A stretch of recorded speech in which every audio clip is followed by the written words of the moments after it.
and welcome to Atop the Fourth Wall, and I can't believe I'm still talking about this dumbass mini-series! Previously on the Act of God review, an unexplained event removed superpowers from every person on the planet along with their brains. Kyle Rayner forgets how showers work, Clark and Lois separate and he goes to Diana, who's on Wall Street instead of trying to help people, and 4 former heroes decide to beg Batman to help them, kissing his ass because Doug Monk doesn't know how any other superhero works except Batman. So let's dig into Batman Act of God Part 3 starring Batman.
Is the first of the 3 that I don't care for. Admittedly, I like the bookending nature of the bright light in the corner, roughly where the black light event was on the cover of the first part, but instead of some cool symbolism, we have an assemblage of non-powered heroes, including Catwoman for some reason, and then the Flash, Supergirl, Aquaman, and the Martian Manhunter in their new superhero costumes. And those costumes would have been fine if they were on other people, but knowing who these characters are, it just pisses me off beyond belief, transforming people who were heroes in their own right into Doug Moank's little bat army. We open to ZenGen Biotech Labs, with the dollhouse from last issue exploding thanks to the miniature atomic explosion, which still has me kind of scratching my head at the science there, and the Atom's growing form emerging from the explosion. My God, Palmer's gone! Gone? He's right there! If you mean he's dead, maybe you should check his pulse first! The other 2 scientists say that they'll need new test subjects, the 3rd scientist angry that their research is going to be used for evil. But first things first, that explosion was loud. We'd best clear out before the police arrive. So, an explosion in a laboratory that's only blown up a small room at best is going to attract the police? We cut to the Joker, Captain Cold, and the Cyborg Superman storming into a penthouse where Rex Mason, the Blue Beetle, and Booster Gold are all staying. But how did they find them? Why, it turns out that Booster had called the newspaper and revealed who he was, expecting money-making offers to come in. Oh, for the love of people, go out and buy Showcase Presents Booster Gold! He is not this stupid, and it sure as hell is better than this crap! Anyway, the villains take the 3 prisoner and we cut to the Wiz radio station, where Billy Batson is interviewing Guy Gardner. Some of my fans have commented that Guy is wildly out of character too, since he'd be looking for a way to continue superheroing given his own history of losing powers as well. Further proving that Doug Moench knows as much about these characters as I know about Greek line dances. Mainly, nothing! We cut to the Batcave, where the 4 heroes have finished their training and are ready to unveil their new costumes and identities. First up is the former Martian Manhunter, wearing a vest and parachute pants. John Jones, formerly the Martian Manhunter, now the Green Man. Took you all day to come up with that one, eh, Johnny? Detective and martial arts skills, shock value appearance. Yeah, the MC Hammer look will really put fear in the superstitious criminal mind. And full range of multi-purpose skull grenades. Yes, multi-purpose, like blow things up, and blow things up. Linda Danvers, formerly Supergirl, now Justice. Acrobatics, martial arts, double mace, scales of justice. Yeah, that's not a double mace. A double mace is where you have both maces on the same end. What you're holding is, I don't know what the hell that is, but it looks like you'll take your own head off with it. I showed Spoonie this stupid-ass weapon, and his words exactly. It looks like a kid's toy. The weapon idea has merit, but it'd need to be way longer and swinging way more weight in a longer chain. In other words, your weapon sucks! The costume itself isn't all that bad looking, but I'm not calling her Justice. She's Linda friggin' Danvers or Supergirl. In fact, I'm not calling any of them by their new made-up names. These would be fine if they were original characters, but they're not. So these new identities can probably go to hell. Wally West, formerly The Flash, now Red Devil. Martial arts, fearless abandon. How in the hell is fearless abandon a useful trait? That's like saying, it's a useful trait that I'm not afraid of diving headfirst into 30 guys wielding machine guns without any kind of protection. But then again, given how moronic everybody is acting... Arthur, formerly Aquaman, now The Hand. As in, talk to the... And the new wrist port accommodates a variety of interchangeable hands. You are the freaking ruler of all the oceans! You own most of the earth! You can summon krakens and all manner of deadly sea creatures, and now you're the Hand! Doug Moenk, read a friggin' book! Anyway, Batman asks them if they're ready, but Oracle interrupts to tell them about Ray Palmer's death.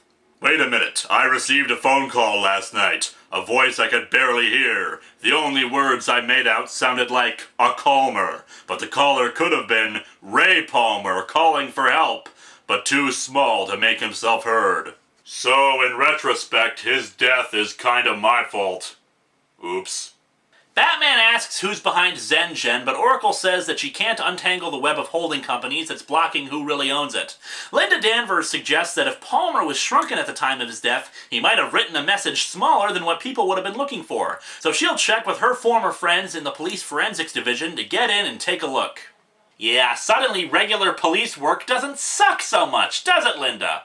We cut to a church in New York where... Oh no. He wouldn't, would he? First the stock market, now the church, but never me. We said no promises, Clark. We also wondered if being together would cancel or double our loss. And that still doesn't make any friggin' sense to me. But, oh dear God, he did. Why? Because I'm praying? We thought we were cut off, Clark, with nothing to turn to.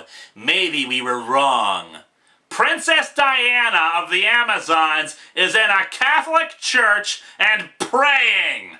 That's right, Wonder Woman is praying to the Christian God despite her entire freaking origin and the fact that she frequently invokes the Greek pantheon. You know, this comic is actually quite the argument for Satan's existence! And maybe we've already had our Judgment Day. Or a test. A trial, a lesson to be learned.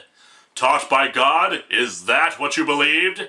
God stripped our power so we could learn a lesson by not being able to help people? Maybe we weren't helping. Maybe we were just drunk on our own power, proving how superior we were. Stupid! You're so stupid! Let's count the ways, shall we? First, there's this stupid idea of Diana praying to the Christian God. Why in the 9 circles of hell is she praying to the Christian God? She has met her gods! She has met other pantheons of gods! If some deity was behind this, why is she doing this now and to this particular god? Furthermore, we saw her in the last issue. She was fine! She was idiotically at peace with her not having her powers. What, did she have some sort of internal crisis? Yeah, that might have been nice to see, Doug Moenk, instead of just stupidly cutting to this without any explanation of what happened in the intervening time. Next, this story keeps bringing this idea up, that the heroes were somehow arrogant or superior when they had their superpowers. If that's true, they did a great job of covering it up. At no point in this mess did we ever see them acting smug, superior, arrogant, full of themselves, or otherwise acting in any manner except as superheroes. Oh, well, except for Metamorpho, who was doing archaeological digging. Yeah, what a blatantly selfish thing to do with his powers. Uncovering ancient lost civilizations for science and history. What an asshole. So let's give this comic the benefit of the doubt and say that these superheroes being the key word here, somehow flaunted their power like gods and deserve to be taken down a peg. Well then whoever did this did a craptastic job of it, since the tech heroes probably felt smug and superior too. After all, regular law enforcement probably didn't have force fields and energy blasters, or superior strength through robotic limbs. But even after all of that garbage, we have this moronic premise that God is responsible for this, and, as Diana said, this is all a test. Speaking as a Christian, if this were true, God would have to be the most vindictive, dickish, and self-righteous asshole that has ever existed. Innocent people have died because of this supposed lesson. Millions more will die as time continues to pass. And for what? So they can be more like Batman? A man who only managed to maintain his crime-fighting skills because he's rich? Let's ignore even the idiotic plot points. This comic is just badly written. Any potential symbolism or subtlety is lost because the goddamn writer apparently thinks the reader is too stupid to figure it out themselves. Instead, we have painfully pretentious lines where they flat out state the frickin' obvious. Two gods humbled by an act of God? Reduced to the human level, but still appearing non-human.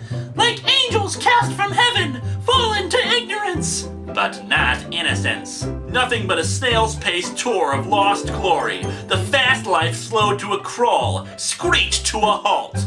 People do not talk like that. Hate to break it to you, Doug Moenk, but this is not Richard III, and you sure as hell are not Shakespeare! Like I said, the only scene so far that actually seemed to capture this situation perfectly was Billy Batson. It was short, there weren't many lines, and the one thing that was kind of pretentious was Nothing but little Billy Batson, hollow voice on the radio, with nobody listening. But it captured his feelings of loneliness and loss more powerfully than reduced to the level of those over whom we once towered. No, let me say that again. Reduced to the level of those over whom we once towered. Show! Don't tell, dude! I can't believe I have to be the one playing editor here! So, to sum up, I award you no points, and may God have mercy on your soul. it can only go uphill from here, right? It's not the level of our abilities, but what we do with what we have. Yeah, when you had powers, you served as an ambassador, enriched people's lives, and saved the world. Without powers, you went on Wall Street. I really hate this comic. Maybe the powers were a crutch. Wrong, wrong, wrong, wrong. Wrong, wrong, wrong, wrong. You're wrong. Anyway, Clark has had it up to here with her bullcrap and walks away, deciding to start drinking booze. I know the feeling. While Diana continues praying. Can you believe we're only 10 pages in? Linda Danvers goes through the evidence and finds the dollhouse table and the words scratched into it. Lab bad. Luthor. Can't contact. My God, actual intelligence! A brief message that gets right to the point! With the knowledge of Luthor's involvement, Oracle is able to trace the funding of the lab. However, they have no idea where the researchers for Zen-Gen went, and that the labs themselves have been cleared out. We cut to Star Labs, one of the premier science institutions of the DC Universe. In any normal story, they would have been working on the Black Light event. In this story, it's where the researchers have gone to, even though that doesn't make any sense since they're an independent research group and couldn't be bought by Luthor, but whatever. Flash's rogues, along with the Joker, are guarding the institution while the scientists continue their work. The one scientist with a conscience is still complaining, but the other jerkwad of a mad scientist just tells him to shut up because he's... okay, he has no motivation to be evil, he's just evil. Hey, I'll run with it. The villains are the only ones in this comic that are making any sense. Anyway, they're experimenting on Rex Mason, Blue Beetle, and Booster Gold, despite none of them actually having the metagene, while Luthor's other division works on the tech stolen last issue. 1 week later, seriously, stop telling us the time periods. It just makes everything look that much more ridiculous. Diana contemplates the idea that there may have been no reason for this. All my prayers have gone unanswered, and any lesson to be learned feels more and more like a cruel joke. If there is a joke here, it's on me. Meanwhile, Clark stumbles around in an alleyway drinking. He comes upon a homeless shelter run by a priest who gives him some money and says he should head back to New York after Clark tells an abridged version of his story. On the way to just use the money for more booze, he comes across a burning building where some firefighters rescue a kid. He remembers Diana's cliched and moronic speech about people doing good things with what they have. Oh, and by the way, despite sleeping in alleys for over a week and drinking himself silly, Clark is still sporting a pretty thick muscular structure. Speaking of exercise, we cut to Kyle Rayner deciding to train himself to just fight Sonar hand-to-hand. Is he still on about this? Well, we see a letter indicating that Jade left him. I'm just shocked that it took her that long to do it. Oracle discovers that Luthor purchased Star Labs and has made all the connections, telling the others that Luthor plans to corner the market on superpowers, both tech and bio. And once the authorities put it together, they'll probably respond with all-out force. How the hell will they put it together? It took you guys this long to put it together. The worst kind of response, given all the hazardous materials in those labs. Police officers are clumsy, stupid people who don't know how to be careful when entering an area with hazardous materials. The group suggests infiltrating it themselves as their first mission. What, they haven't even been out on patrol yet? But Batman is reluctant. They argue that they'll never be ready in his eyes, and after some talk, they convince him that they can go. But only with an escort. As such, he says to bring Nightwing along. Why not? Black and blue goes with anything! Superhero and fashion expert Linda Danvers, everyone. When they learn of the other three heroes who were abducted, they go in through the sewers to try to get into Star Labs. 10 feet of concrete? How do we... Skull bomb, Nightwing. Explosive type.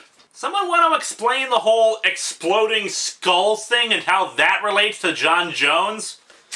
Oh, alcohol, I still drink to your health. Back off. 10 seconds to reach cover. 9, 8, 7, 6...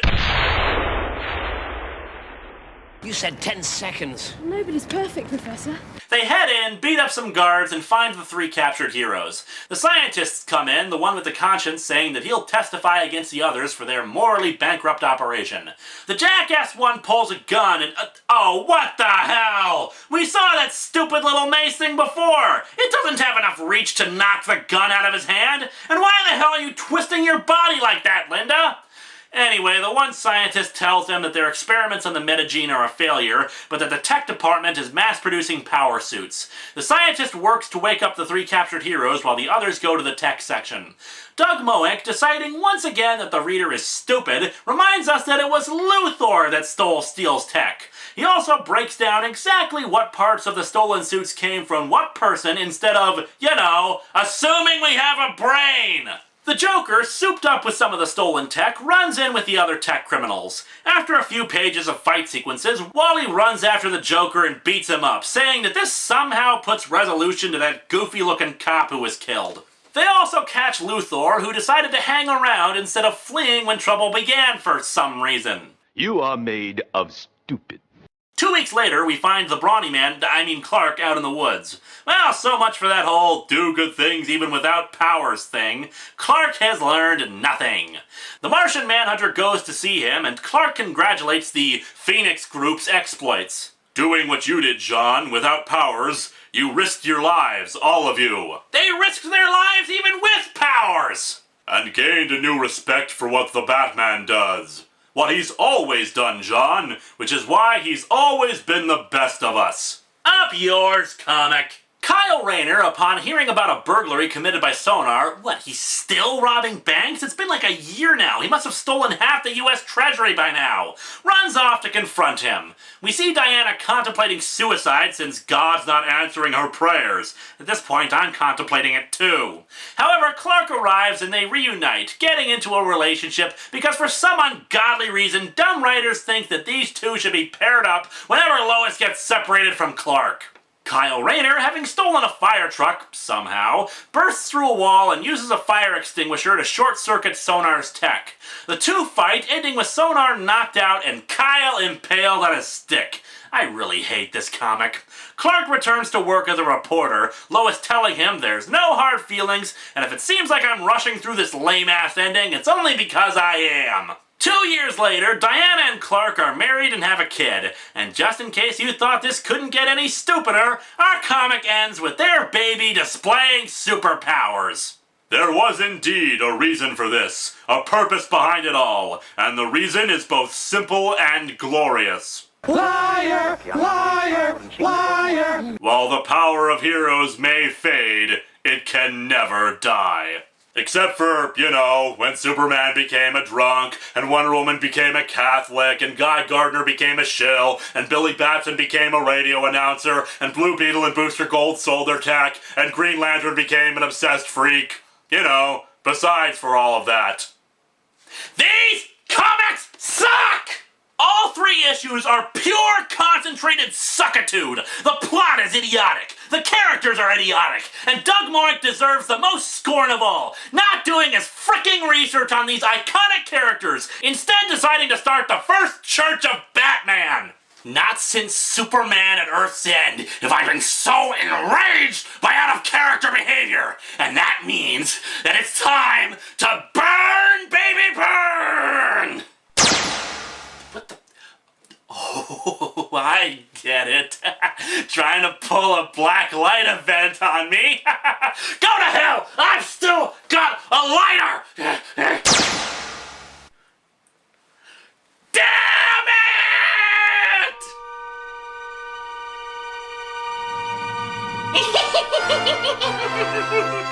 Yes, that's right, Linkara. Scream and suffer for me.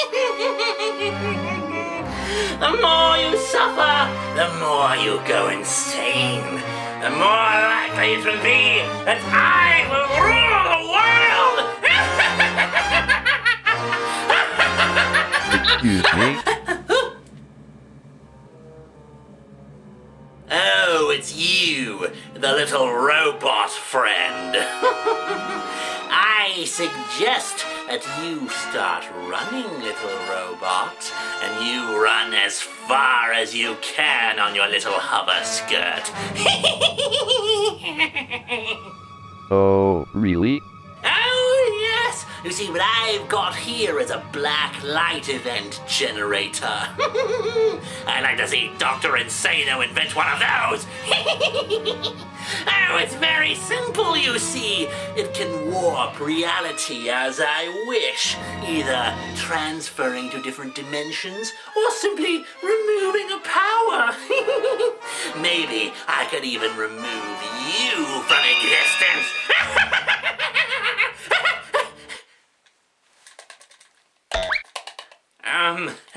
Little technical difficulty. Oh dear. I think you should start running. Stay back! Run. Run. For your life.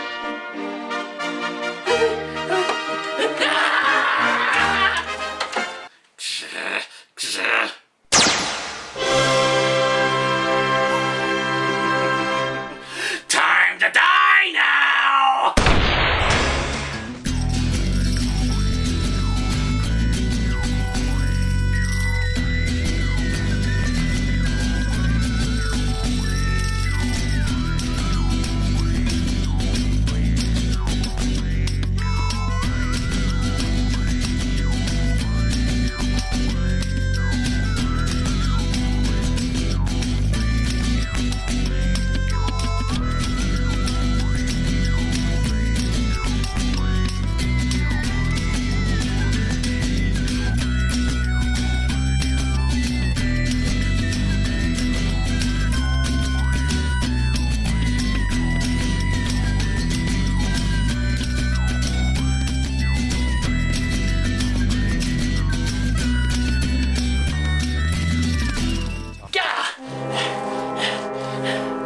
Okay, I think I've gotten away from it.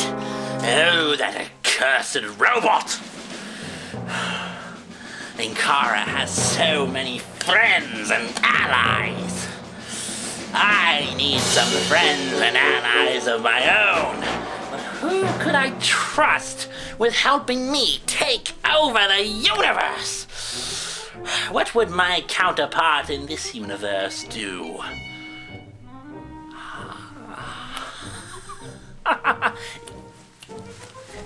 can't snap fingers. Anyway, this is the key to it. I just need the help of a warrior.